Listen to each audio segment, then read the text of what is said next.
નમસ્કાર, પંચાયત સમાચાર 24 માં આપનું સ્વાગત છે. દાહોદનો લીમખેડા લીંબડી સ્ટેટ હાઈવે બિસ્માર યાતના ભોગવતા વાહન ચાલકોને ગ્રામજનોમાં ભારે આક્રોશ જોવા મળ્યો. દાહોદ જિલ્લાના લીમખેડા તાલુકામાંથી પસાર થતો અત્યંત મહત્વપૂર્ણ લીમખેડા લીંબડી સ્ટેટ હાઈવે છેલ્લા 4 થી 5 મહિનાથી જર્જરિત અને બિસ્માર હાલતમાં ફેરવાઈ જતા સ્થાનિક ગ્રામજનોમાં વહીવટીતંત્ર સામે ભારે આક્રોશ વ્યાપી ગયો છે.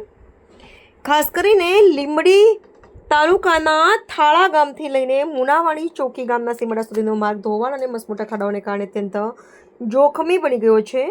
સ્ટેટ હાઈવે હોવા છતાં માર્ગ અને મકાન વિભાગની ઘોર ઉદાસીનતાને પગલે આ રસ્તો વાહન ચાલકોને રાહદારીઓ માટે માથાના દુખાવા સમાન સાબિત થઈ રહ્યો છે.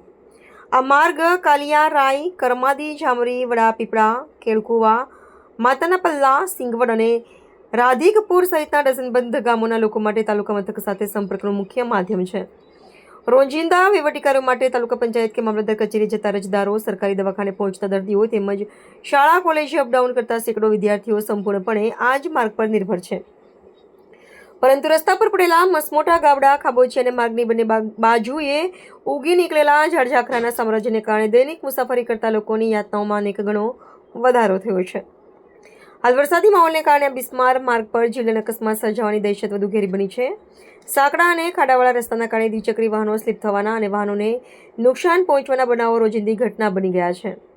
સ્થાનિક નાગરિકોની ઉગ્ર માંગ છે કે સંબંધિત વિભાગ દ્વારા તાત્કાલિક ધોરણે આ રસ્તાનું સમારકામ કે નવીનીકરણ હાથ ધરવામાં આવે. જો સત્વરે આ માર્ગની યોગ્ય મરામત કરવામાં નહીં આવે તો ભવિષ્યમાં કોઈ મોટી દુર્ઘટના સર્જાય તે પહેલા સ્થાનિકો દ્વારા ગાંધી ચિંધ્યા માર્ગે જલદ આંદોલન છેડવામાં આવે તેવી પ્રબળ ભીતિ સેવાઈ રહી છે.